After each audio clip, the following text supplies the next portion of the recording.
새 마음, 새 사람, 그리고 새 나라라는 제목으로 함께 말씀 나누겠습니다. 요즘 흉흉한 범죄가 늘고 있습니다. 그러면서 자주 듣는 단어가 사이코패스, 소시오패스, 반사회적 인격장애라는 단어들입니다. 이 문제는 모두 공감 능력에 문제가 있는 사람들이 벌이는 일들입니다. 남이 얼마나 아프든 상관없고 자신의 욕망만 채우는 이기적인 사람들이지요. 1964년 심리학자 줄스 마서먼이라는 사람이 원숭이 2마리를 가지고 공감에 관한 실험을 했습니다. 한 곳에는 줄을 잡아당기면 먹이가 나오도록 장치를 하고, 다른 곳에는 그 줄이 잡아당겨지면 강한 전기 충격이 오도록 장치를 했습니다. 그리고 그 양쪽에 잘 보이게 원숭이를 한 마리씩 두었습니다. 먼저 먹이를 본 원숭이가 먹이를 먹으려고 줄을 잡아당기자 다른 쪽 원숭이가 심한 전기 충격으로 쓰러지는 것을 보았습니다. 이 원숭이가 먹이를 먹으려고 그 다음에 줄을 다시 잡아당겼을까요? 안 잡아당겼을까요?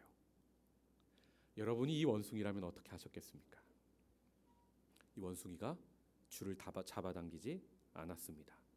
무려 12일을 줄을 잡아당기지 않습니다. 그리고 그대로 굶어 죽었습니다.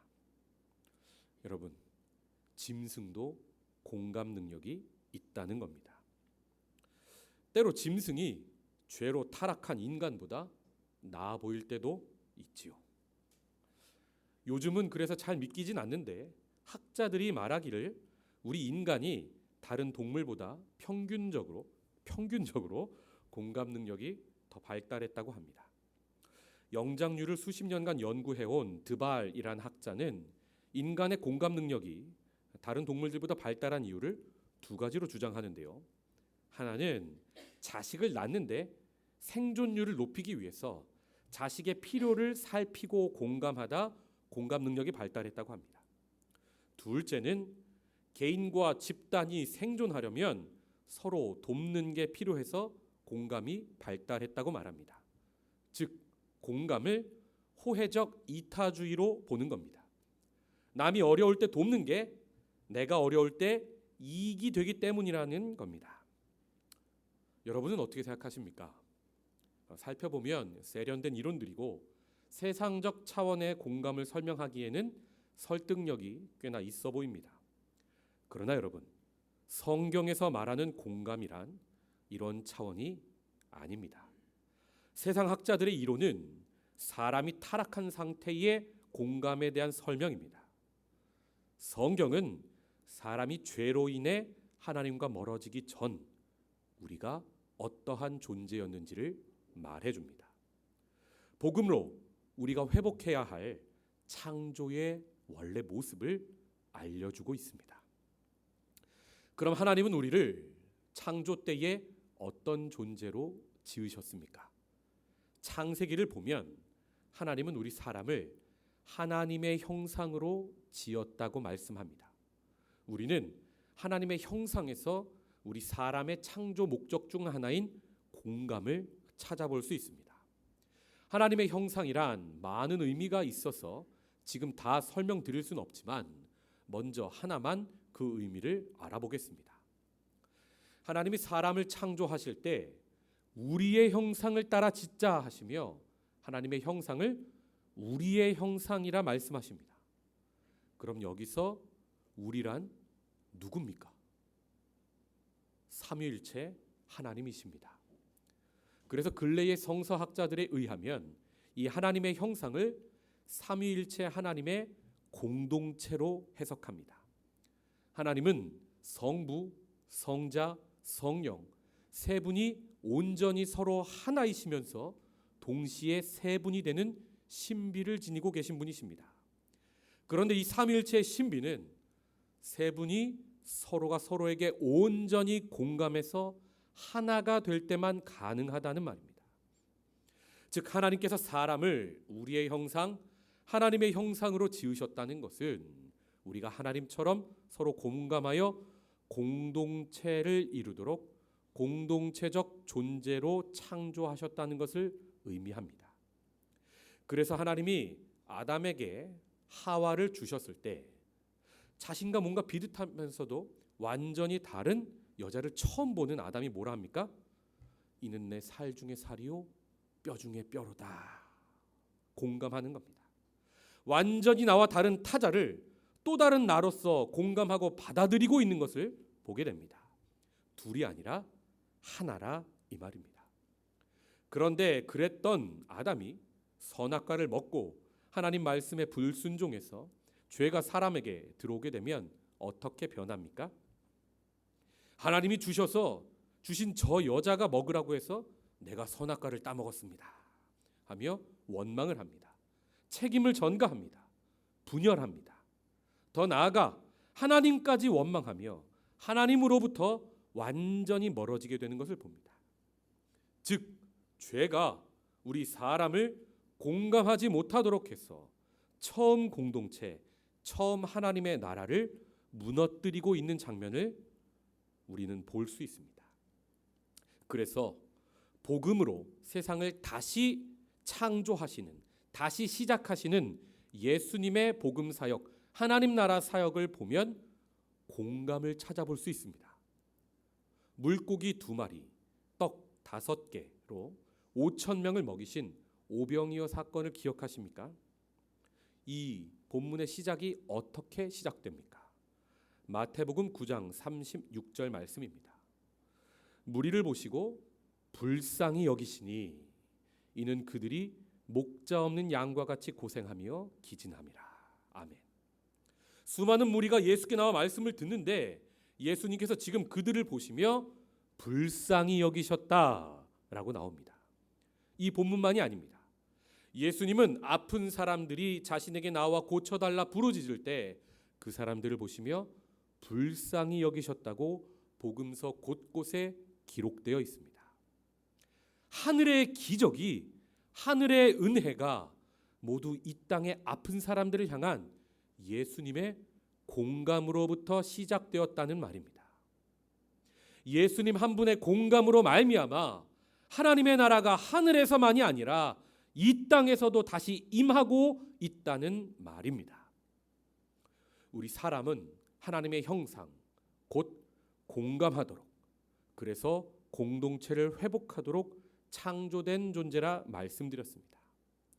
그래서 죄인으로 살다 우리가 복음을 만나 예수 믿고 성령이 충만해지면 그동안에 잘하지 못했던 공감을 하는 것을 봅니다. 성경을 피면 졸립기만 하던 사람이 성경을 읽다 밤도 샙니다. 설교 시간에 지루해서 하품만 나오던 사람이 목사님이 지난주 내 삶을 어떻게 하시고 지금 나에게 말씀하시는 거지 하며 나를 향한 하나님의 음성에 공감하게 됩니다. 기도 시간에 몇 마디 하면 더 할 말이 없어서 잡생각으로 가득하던 사람이 기도하려고 앉으면 자리에서 일어날 수가 없습니다. 기도가 너무 즐거워지는 겁니다. 하나님이 들으시는 게 느껴집니다. 또 찬송가 오래 부르면 짜증내던 사람이, 앞에서 인도자가 후렴 반복하면 화가 나던 사람이 찬송을 부르다 눈물도 흘리는 것을 봅니다. 여러분, 이 모든 역사는 바로 성령이 하시는 겁니다. 성령께서 하나님의 마음에 공감하도록 인도하시는 것이지요. 그래서 우리가 성령 충만하면 하늘의 것에만 공감하는 것이 아닙니다. 더 나아가 예수님처럼 땅의 문제들에도 공감하기 시작합니다. 예수님께서 땅의 사람들을 보시고 사람들이 왜 이 모양이야 불평하지 않으셨습니다. 사람들이 이 모양 이 꼴인 그것을 자신의 사명으로 여기십니다. 그래서 십자가까지 지십니다. 그러므로 여러분, 이 세상 가장 아름다운 공감은 무엇입니까? 십자가인 것입니다. 우리도 마찬가지입니다. 우리 집은 왜 이 모양이야? 내 남편, 내 아내는 왜 이 모양 이 꼴이야? 혹은 우리 회사는 도대체 왜 이래? 혹은 우리 교회는 이게 문제야 생각하던 사람이 복음을 진짜로 만나면, 그래서 성령이 충만해지면 그 불평하던 문제들에 내가 대안이 되어야 한다는 사명, 거룩한 부담감을 가지게 되는 것을 봅니다.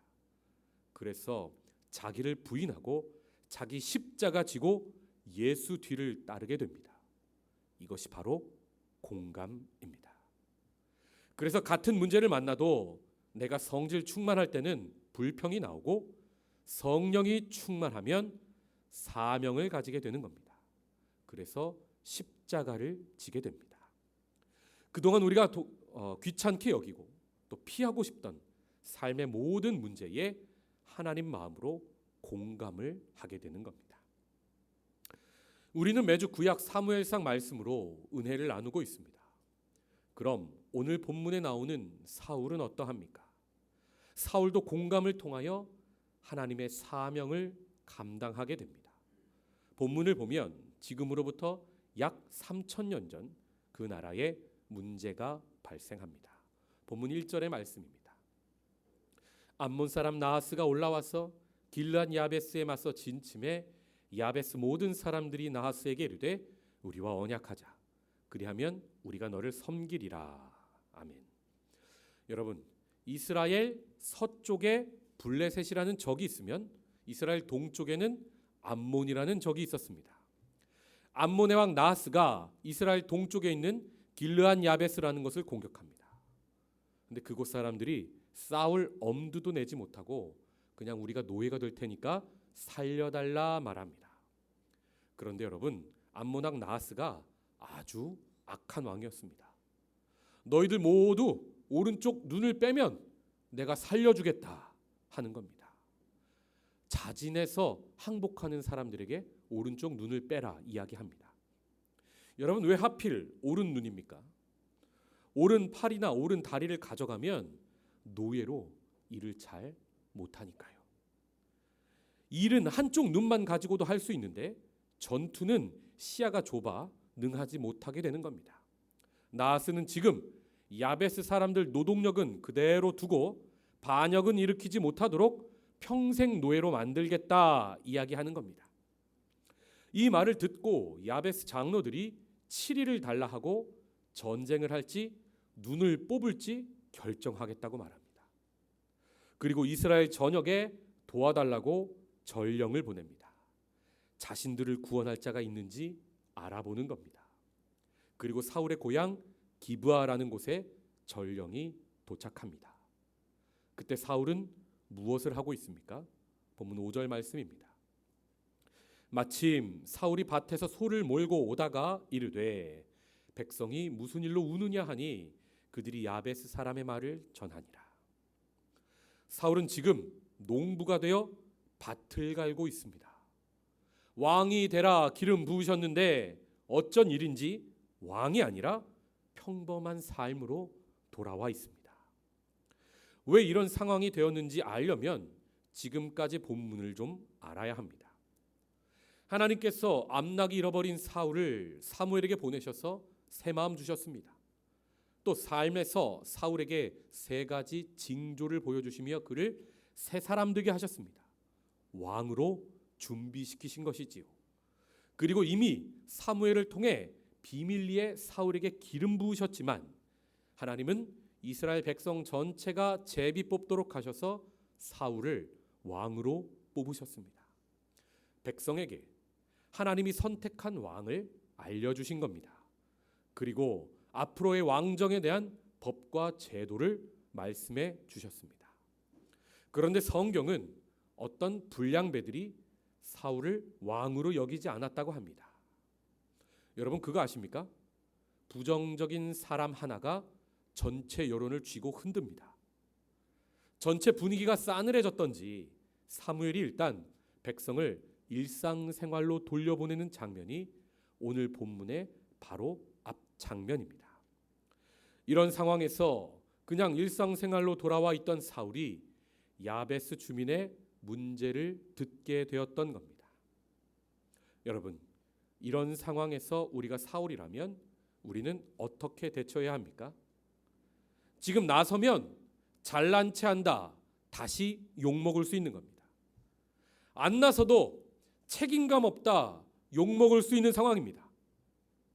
그런데 사울은 자기 기준으로 이 문제를 받아들이지 않습니다. 6절의 말씀. 사울이 이 말을 들을 때에 하나님의 영에게 크게 감동되매 그의 노가 크게 일어나 아멘. 암몬왕 나하스가 한 말, 오른 눈 뽑고 내 노예가 되라는 말을 들을 때 그는 하나님의 영에 사로잡힙니다. 그리고 크게 노하였다고 합니다. 이 말은 사울이 야베스 사람들의 어려움에 크게 공감하고 있다는 말입니다. 여러분, 강 건너 불구경이라는 말 들어보셨습니까? 강이 나를 지켜주니까 나는 안전하게 남의 문제 구경만 하겠다는 말입니다. 사실 이 말은 지금 사울이 하기 좋은 말이었습니다. 여러분, 길르앗 야베스라는 장소는 요단 동편입니다. 이스라엘 전체 지도를 보면 그 중간에 요단강이 동과 서를 가르고요. 12지파 중 루벤, 갓 그리고 므낫세 2분의 1 반지파가 동편에 삽니다. 소수만 살고 나머지 9지파 반이 요단강 서편에 삽니다. 사울도 서쪽 베냐민 지파에서 살고 있었습니다. 강을 끼고 있다 보니 시간이 지나면서 서로 왕래도 별로 없고 한 민족이라지만 한 나라라지만 서로 이미 서먹서먹한 사이가 되어 있었습니다. 강을 사이에 두고 동과 서가 서로 갈라져 있었던 겁니다. 또 당시는 사사 시대였습니다. 사사는 각 지파만 다스리는 사람들이었습니다. 그래서 각 지파의 일은 각 지파 스스로 알아서 해결하던 시대였습니다. 이런 상황들이 부정적으로 흘러가 각자 자기 소견에 옳은 대로 행하던 시대였다고 성경이 말하였던 것입니다. 지금 제가 말씀드린 이 말은 무슨 말입니까? 사울이 나서지 않아도 되었다는 말입니다. 요단강도 지켜주고 있었거든요. 그리고 자기 일은 자기들이 좀 알아서 해라는 말이 상식인 이기적인 시대였단 말입니다. 더군다나 사울 자신이 나서면 괜히 욕먹을 수도 있던 상황이었습니다. 그런데 사울은 감정에 사로잡히지 않습니다. 자기 소견에 옳은 대로 행하지도 않습니다. 자신의 유익을 구하지도 않습니다. 오직 길르앗 야베스 주민의 아픔에 크게 공감합니다. 그리고 이 일을 향한 하나님의 마음을 깨닫습니다. 그래서 이 문제를 자신이 해결해야 하는 사명으로 받는 겁니다. 여러분, 사무엘이 다락방 담화를 마치고 떠나는 사울에게 무엇라 말씀을 전했습니까?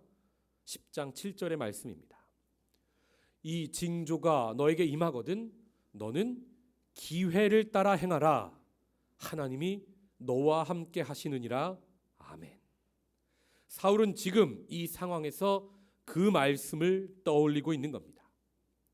아, 바로 지금이 하나님 주신 사명을 감당할 그 기회구나.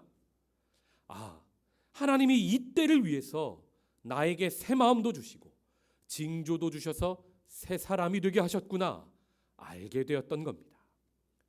그리고 하나님이 지금 나와 함께 하시는구나 그 사실을 깨달은 사울은 공감을 곧 실천으로 옮깁니다. 아무리 공감을 많이 해도 실천하지 않는 공감은 공감이 아닙니다. 자신이 밭을 갈던 소를 12조각을 내어 이스라엘 12지파에게 보내며 소집을 합니다. 자식의 물질까지도 아까워하지 않는 겁니다. 그리고 너희들이 모이지 않으면 너희들의 소가 이렇게 될 것이라 담대하게 선포합니다. 7절의 말씀. 그래서 백성들이 어떻게 됩니까? 여호와의 두려움이 백성에게 임하매 그들이 한 사람같이 나온지라. 아멘. 이에 사울을 우습게 여기던 백성들도 모두 그를 두려워하여 모입니다. 본문은 사울의 소집에 모인 백성이 33만 명이었다고 이야기합니다. 여러분, 하나님의 구원은 사람의 수와 상관이 없습니다. 그러나 본문이 이렇게 많이 모였다 사람 수를 기록한 이유는 무엇입니까? 이렇게 많은 인원이 한 사람같이 한 마음으로 모였다는 것을 강조하고 있는 겁니다. 여러분, 지금 각자 소견에 오른 대로 살던 사람들이 드디어 한 사람같이 모였다고 이야기하고 있는 겁니다. 나라에 없던 질서가 잡히기 시작하고 있는 겁니다. 이미 하나님의 구원은 이렇게 전쟁 전부터 시작되고 있습니다. 사울이 문제를 피하는 것이 아니라 그 문제에 공감하면서부터 문제는 이미 해결되고 있는 겁니다. 여러분, 그런데 공감을, 성령 충만을 어떤 감정이 올라온 상태로만 이해하시면 안 됩니다. 사울은 지략을 써서 전략을 세웁니다. 부대를 셋으로 나누고 새벽에 암몬을 기습합니다. 우리의 장점은 부대를 나눠 극대화하고 적이 가장 약한 시간을 골라 공격하는 겁니다. 이처럼 공감은 머리를 써야 하고 지혜가 있어야 하고 때를 알아야 하는 겁니다. 11절의 말씀입니다. 이튿날 사울이 백성을 3대로 나누고 새벽에 적진 한가운데로 들어가서 날이 더울 때까지 암몬 사람들을 치매 남은 자가 다 흩어져서 둘도 함께 한 자가 없었더라. 아멘. 이렇게 오른 눈 빼면 내가 너희 노예 삼아 줄게 하면서 오만한 마음으로 하나님의 나라 이스라엘을 공격했던 암몬 왕 나하스는 패하게 되는 겁니다. 그리고 이스라엘은 하나님께서 사울을 통해 베푸신 그 구원에 감격하게 됩니다. 이렇게 전쟁이 승리로 끝나고 이스라엘 백성이 사무엘에게 가서 말합니다. 사울이 왕 되는 것을 반대하던 사람들을 내주십시오. 우리가 죽이겠습니다. 허락해 주십시오. 이 말을 들은 사울은 하나님이 베푸신 구원의 날에 우리가 사람을 죽이지 맙시다 하며 자기를 반대하던 사람들을 품습니다. 이처럼 하나님의 영에 감동된 사람은 아는 겁니다. 하나님이 왜 자기를 통해 구원을 베푸셨는지를, 하나님의 구원의 목적이 무엇인지를, 왜 나였는지를 사울은 알고 있는 겁니다. 단순히 암몬에게서 야베스 사람을 구하기 위함이 아니라 나라를 하나님 앞에 하나로 모으시기 위함임을 사울은 알았던 겁니다. 이처럼 사울은 야베스 사람의 문제에만 공감한 것이 아니라 더 나아가 하나님의 마음에 공감하고 있었던 것입니다. 여러분, 이것이 바로 사명자의 공감입니다. 이것이 바로 우리 그리스도인의 공감이라 이 말입니다. 사울의 공감을 통해 하나님의 큰 구원을 이스라엘이 보고 하나가 되자 사무엘이 드디어 나섭니다. 본문 14절의 말씀입니다. 함께 읽겠습니다. 시작. 사무엘이 백성에게 이르되 오라 우리가 길갈로 가서 나라를 새롭게 하자. 아멘. 길갈은 어떤 곳입니까? 여호수아를 장군 삼아 출애굽 2세대들이 가나안 정복 전쟁을 펼칠 때 사령부가 있었던 곳입니다. 각자 소견에 오른 대로 행하던 시대 이전에 그들이 하나였던 장소입니다. 그리고 길갈은 이스라엘 백성이 하나님 앞에서 할례를 행한 곳입니다. 구약의 할례는 신약의 세례입니다. 할례, 세례는 죄인인 내가 죽고 예수님과 함께 다시 새로운 존재로 태어남을 이야기하는 겁니다. 지금 사무엘이 길갈에 모이자는 것은 새로 태어나자, 새로운 나라로 거듭나자라는 초청인 겁니다. 사무엘을 통하여 이스라엘을 다시 부르시는 하나님의 음성에 백성이 반응합니다. 본문 15절을 함께 읽겠습니다. 시작. 모든 백성이 길갈로 가서 거기서 여호와 앞에서 사울을 왕으로 삼고 길갈에서 여호와 앞에 화목제를 드리고 사울과 이스라엘 모든 사람이 거기서 크게 기뻐하니라. 아멘. 지금 하나님 앞에서 예배를 드리며 백성이 함께 기뻐하고 있습니다. 하나님 없이 시작할 뻔한 왕정 시대가 하나님 앞에서 함께 한 사람처럼 기쁨으로 시작하게 되는 것을 보는 겁니다. 여러분, 하나님은 이 장면을 기대하시며 사울을 보이지 않는 곳에서 준비시키고 있었던 것입니다.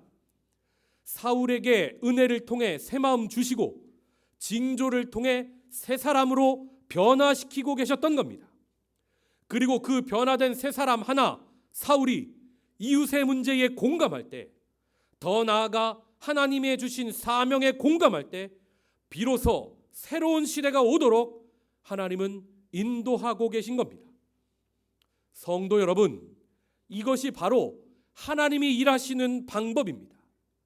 시대가 새로워지고 나라가 새로워지기 위해 하나님은 창조 때부터 지금까지 이렇게 쉬지 않고 일하십니다. 하나님은 우리에게도 동일하게 역사하고 계십니다. 우리에게 예배 때마다 새 마음도 주시고 삶에서 기적 같은 징조도 베푸셔서 새 사람 만드시는데 그 이유가 무엇입니까? 하나님은 내가 속한 공동체가 지금 새롭게 되기를 원하시는 겁니다. 그곳에 하나님의 나라가 동일하게 임하기를 원하신다, 이 말입니다. 어떤 성격의 사람이 모이든 그리고 그곳에서 어떤 문제가 발생하든 하나님은 우리가 공감을 통해 그 문제를 하나 해결하기 원하십니다. 그래서 우리가 공감하면 하나님의 구원이 그곳에 임하게 하시고 복음이 전해지게 하시고 하나님의 나라가 오게 하십니다. 지금 말씀을 들으며 떠오르는 사람이 있습니까? 지금 말씀을 들으며 떠오르는 문제가 있습니까? 그 자리는 불평하라고 주신 자리가 아닙니다. 그 자리는 우리가 공감하라고 주신 자리입니다. 내가 공감해야 할 길르한 야베스 주민의 눈물을 우리 외면하지 맙시다. 우리의 공감을 통하여 일하실 하나님을 기대합시다. 그때 우리의 가정, 우리의 직장, 우리의 교회, 우리의 나라, 우리의 민족이 하나님의 나라, 새 나라가 될 줄 믿습니다. 기도하겠습니다.